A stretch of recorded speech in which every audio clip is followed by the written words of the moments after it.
Yo, it's your boy Smoker Squad T, the Milkman, the Silkman, and we always back with another video. And if you're new here, make sure you like and subscribe. And if you like Say's content, I'm telling you, this is the place to be.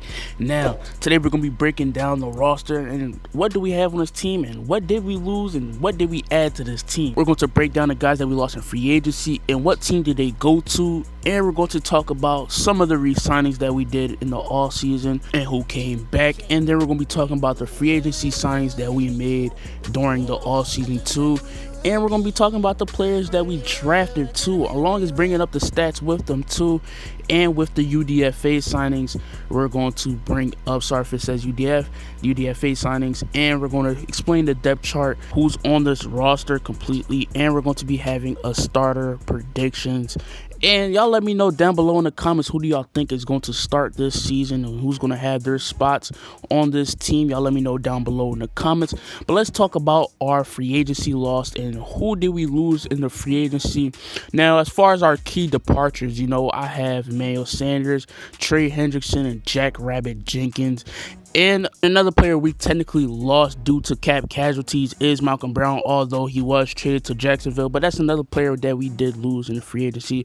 But as far as the free agent departures, you know, Trey Hendrickson, who went to the Bengals, Emmanuel Sanders, who went to the Bills, Sheldon Rankins, who went to the Jets, Janoris Jenkins, who went to the Titans. Quan Alexander is still a free agent, but was cut. You have Jared Cook, who went to the Chargers, Nick Easton, who is still a free agent at this point, and you have Justin Hardy, who went to the Jets, and linebacker Alex Anzalone, who's now on the Lions. And you lost tons of guys on the defensive side of the ball this offseason: Jack Rabbit Jenkins and Trey Hendrickson, Quan Alexander, Sheldon Rankins, and that's just to name a few. You know, you lost tons of guys on the defensive side. You kind of fixed it somewhat this offseason, but you know, let's get on to the re-signings and the players that we re-signed this offseason. Didn't have that much money, but these are key re-signings: Jameis Winston, James Hurst, and you can probably say PJ Williams is a key re-signing, you know. But as far as the guys that we re-signed, like I mentioned, Jameis Winston, PJ Williams, Ken Crawley somehow made his way back on this team. I don't know how, but you know, we did re-sign him. James Hurst, a versatile offensive lineman, we got back. I'm really happy with that re-sign. And then Ty Montgomery, and then you have Dwayne Washington, the two running backs. But as far as free agency signings, we made a little bit of moves, not as much as last year, but due to the cap, we did have to make those moves, and it was more of the low-key moves, the underrated moves, with Tanoa Pasanoa and Nick Van Nett.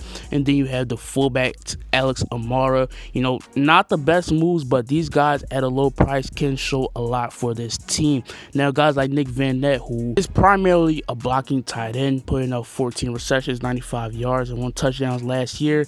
But his career stats: 75 receptions, 686 yards, and 5 touchdowns. He's going to be a backup with Trotman. And then you have Tanoa Pasanoa, who in 2020 put up 28 tackles, 1 sack, 5 pressures, and career stats: 75 tackles and 7 sacks and 22 pressures. He's going to be a good depth piece. And then you have Alex Amara, the fullback, in 2020 stats: 81.3 pass blocking grade, 64.0 run blocking grade. Alex Amara can show versatility in the backfield, but I love those signings in the free agency. Very low key. But the drafted players, who did we draft in the first round? Peyton Turner, edge rusher out of Houston. We went edge rusher in the first round, you know. But as far as his stats, you know, at Houston, he put up a career sacks of 9.5 sacks, 9 pass deflections, 114 tackles. In 2020, only playing 5 games, putting up 5 sacks, 1 forced fumble, and 25 tackles. He's going to be a backup. And then you have Pete Werner with that 60th pick. We went the linebacker here, another Ohio Buckeye.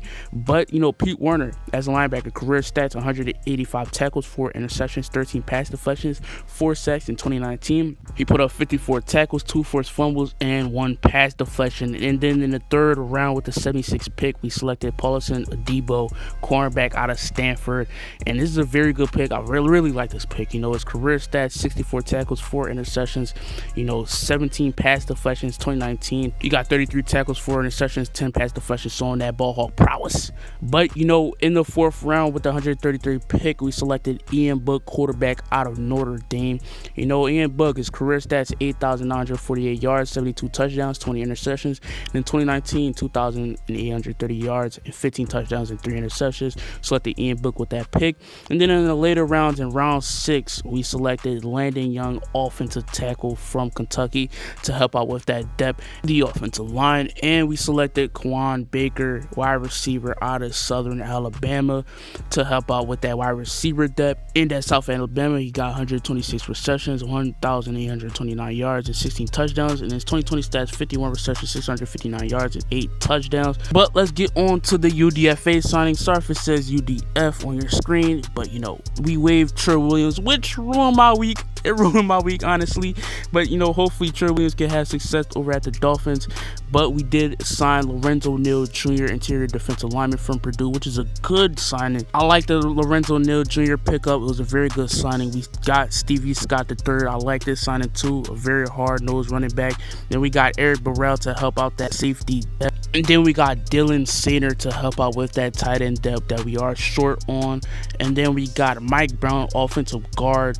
Very versatile offensive guard in Mike Brown. And then Alex Hoffman, who did retire. Shout out to Alex Hoffman. He's going on to middle school, so shout out to Alex Hoffman. We did sign Shaq Smith in the UDFA. Bryce Thompson, who's my favorite UDFA signing at this point, along with Lawrence Woods, the special teams demon out of Truman State. Now let's get on to our depth chart. Well, my depth chart, when I see what it looked like. Now we're starting off with the quarterback depth chart, which I have Jameis Winston being our quarterback 1, and he's going to be battling out with Taysom Hill. Who's going to be the quarterback 1 this year? I have a unanimous decision in Jameis Winston being our quarterback 1, but some people say don't count out Taysom Hill. But you know, Ian Book and Trevor Siemian is going to battle out for that QB3 spot. Most likely it's going to be Ian Book, and Trevor Siemian might be practice squad or probably cut. But y'all let me know about that. But with the running back core, Alvin Kamara, Latavius Murray is locked at running back 1 and 2. And then you have your running back 3 in Ty Montgomery, who shows tons of versatility, can play the slot for you and can go at the backfield and run the ball for you. But at that running back 4 position, it has a lot of question marks for me, because you have tons of guys who is very talented. And you have guys like Tony Jones Jr., and then you have guys like Stevie Scott, who we just added, and then you have Dwayne Washington, who shows tons of versatility on special teams and just might get the hedge at running back.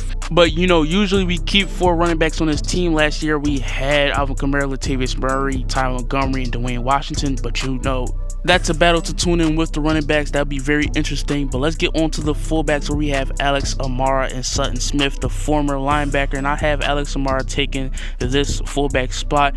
But let's get on to the wide receiver spot, which our unanimous wide receiver 1 is Michael Thomas, no doubt. But that wide receiver 2, the wide receiver 3 is going to be a little bit confusing. You know, is Traquan going to be your wide receiver 2? Is Marquez Callaway going to be your wide receiver 2? Who knows? I have Marquez Callaway being our wide receiver 2.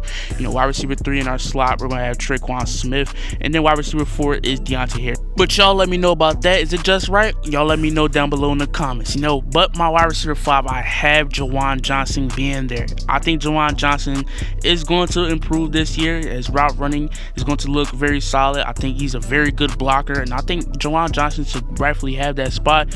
And then you have right next to him Little Jordan Humphrey, and I think is going to be on this team. You have Quan Baker and Jalen McCleskey. There's going to be competition all over the wide receiver core. And then you have Issa Winston, who's very underrated, not really getting talked about much, but you have him. And then you have Jake Lampman, who's been on this team for a very long time. If you're a wide receiver that can block, Sean Payton is going to like you. You're going to make the team every damn year, I swear. But you know, let's get on to the tight end position. Well, the tight end position, you know, Adam Trautman is an automatic lock at tight end 1.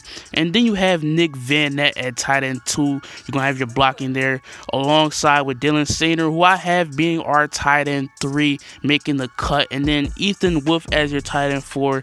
You know, it's either between Ethan Wolf and Garrett Griffin. Garrett Griffin been on this team for a while, and Garrett Griffin has that experience. He's been in this offense for a while. I think he just might make the cut over Ethan Wolf, but y'all let me know about that. Now with the tackle position, we have Ryan Ramczyk, who is going to be a lock there, and Ryan Ramczyk should get paid this season. I want him to get paid this season because he's generational talent. And then you have our draftee and Landon Young taking over that backup spot, and you have Ethan Greenidge and Calvin Throckmorton, who could be battling for that tackle position spot in camp. But that's a pretty solid right tackle core. But y'all let me know about that. And then you have the right guard position, and I have Cesar Ruiz moving over to center position. I have Eric McCoy getting to the right guard position, and you have him. Eric McCoy is going to be at your right guard. I think Will Clapp is going to be your right guard slash center. Versatility is going to be shown there. And you have Mike Brown, who can play both of the guard positions, the left guard and the right guard, but a pretty solid guard core right here.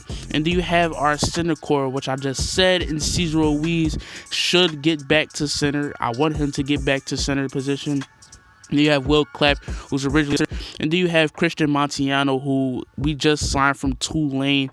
And as Ruiz at your center position, I really like that, and I want that to happen. But let's get onto the left guard, where we have Andres Pete right there, and then you have Derek Kelly alongside with Mike Brown, who can play both of the guard positions as I listed. And then you have the tackle position with the left tackles. Teron Armstead is coming in at your left tackle one, still playing at a high Pro Bowl level. You have James Hurst, who can play all over the line. By far my favorite re-signing of this all season. Then you have Kyle Murphy at that last spot right there. Let's get on to the defensive side of the ball, where you have your lefty ends and Cameron Jordan, and then you have the guy next to him in Carl Granderson, who I have having a breakout season this year. I think he's going to have a wonderful season. Carl Granderson showed me flashes last year of 5 sacks. And then you have Peyton Turner, who I think is not going to get as much reps as a rookie behind these guys, but nonetheless, for his rookie year, great depth piece for that one. But let's get on to the right side of the ball. We have Marcus Davenport, who has something to prove this season, and I think he's going to live up to expectations. I have at that second spot Tanoa Passano, is a very versatile defensive lineman who can play the interior and he can play the edge position. He's going to be a very good gem on his team. And then you have Noah Spence and Marcus Willoughby, who's going to be battling it out for that spot. But y'all let me know about the edge rush position. Now we're getting on to the interior defensive line position, where we have David Onyemata, who's going to be a beast this season. He's going to wreak havoc in that middle. But after that, is it going to be Shy Tuttle or Malcolm Roach taking that spot? Let me know about that. And then at that 4th spot, I have Lorenzo Neal Jr. taking that spot. I think he's going to make the team. I think he's going to be a solid rotational interior defensive lineman year one, But as far as the depth in the defensive line, interior line, we do need a lot of interior linemen. We have Ryan Glasgow, who had a solid season last year, had a very good high motor, stopped the run pretty well last year. I like Ryan Glasgow, and you have Josiah Brunson, who we got out the UDFA, who I forgot to list. I just realized, and then you had Jalen Darden, and then you have Christian Rango dialing it out for that spot. But that's the interior defensive line. Now for my linebackers, my linebacker spots, I have at that Mike position, and it should be Demario Davis. Might be at the will. He does both at the same time, but Demario Davis is my lock at the Mike position. And then at our Sam linebacker position, which we barely use in this defense, it's going to be between Zach Bond and Pete Werner, who's going to be at that spot, the Will and the Sam. I have them sharing that, but y'all let me know about that. But as far as depth at the linebacker position, which we really need some depth at the linebacker position. Caden Ellis, who I'm waiting to break out. Caden Ellis, probably one of my favorite linebackers on this team, who hasn't really been getting reps. Chase Hansen, the versatile safety linebacker. Then you have Andrew Dowell. And then you get deeper in the linebacker position with Witten McManus, a very good special teams player who played in the CFL. And then you have Shaq Smith. And then you have Quentin Pulling, who we just recently signed. But the linebacker position really needs some depth. Quan Alexander still out there. KJ Wright. Video coming soon. About that. But we have the cornerback core, which we need a lot of depth at this position. We are short on cornerbacks, and we're going to be needing some in the free agency. Still some solid guys who are playing at elite levels, but a slot corner, CD Deuce, Paulson Adebo at your cornerback 2, Marshawn Lattimore. Hopefully week 1 we get them.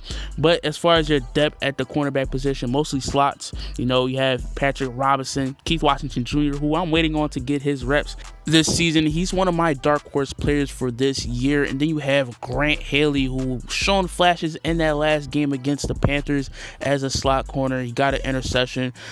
Grant Haley's a really solid player. And then you have Bryce Thompson, who's going to be competing for a spot on his team or special teams. And then you have Lawrence Woods, who's going to be a very underrated guy. He can return the ball. He's a very good gunner, and on special teams he's very good. I like that. But at the safety position, we're going to need a lot of depth at this position. We are short on the safety position. We have Malcolm Jenkins and we have Marcus Williams, who we just franchise tag this all season. He's going to have to come up big this season. 59 tackles, 7 pass deflection, 3 interceptions, what he posted in 2020. He did get injured a little bit this season, but as far as our safety depth, we have PJ Williams, we have GT Gray, and then you have Eric Burrell, and then you have Deuce Wallace. We're still going to need some depth at the safety position. There's still some quality safeties that you can get in the all season, just like DJ Swearinger, you can get for the vet minimum. Already knows your playbook on the defensive side. Already know with all this defense, has good chemistry with this defense. You can get guys like that, but the safety needs some depth. And now with the punter position, Thomas Morstead did retire. Shout out Thomas Morstead, but we're trying to find out his heir apparent this offseason. And the battle this offseason is going to be between Blake Gillikin and Nolan Cooney for that punter position. And these are two very good punters, but I have Blake Gillikin taking this one by a slight one, but y'all let me know about that. And then let's get on to the kicker in Will Lutz, who did have a down year this year, but I think he's going to bounce back this year. And then you have your long snapper in Zach Wood. But that's my depth chart. Y'all let me know y'all depth chart, But my starter predictions, what is my starter predictions gonna look like? Now we'll start with the offensive line. I have Ryan Ramczyk at that tackle position, Eric McCoy at guard, Cesar Ruiz at center, and then Jagar Andrews Pete at tackle, and Teron Armstead, James Winston as your starter quarterback. Alvin Kamara is your running back, tight end Adam Trotman, wide receiver Michael Thomas, and then you have your slot in Traquan Smith, and then your wide receiver 2 in Marquez Callaway. Y'all let me know about that. And then we got your defense, the defensive line with Marcus Davenport, Shai Tuttle, David Anyamata, and then you have Cameron Jordan. And then your linebacker core goes with Demario Davis and Pete Werner, and then your cornerback core with Mark Lattimore, C.D. Deuce, and Paulson Adebo, and then you have Marcus Williams and Malcolm Jenkins as your safeties. But y'all let me know what y'all think, and y'all let me know what y'all depth chart looking like, and let me know what y'all starter predictions looking like down below in the comments. And if you're new here and if you enjoyed this video, make sure you like and subscribe. DOP on 3, subscribe on me. It's me, your boy Smokers YT. Who that? Thank you for watching. We always out you. I love you, ocean, I swim in it. Slaughter you black and we been in it. We'll put the fire, we whipping it. All of my brothers be whipping it. All of my brothers be whipping it. I'm finna kiss me a vibe, yeah, yeah. You can just stay for the night, yeah, yeah. I buy you something tonight, yeah, yeah. She can move with my time, yeah, yeah. Why you be with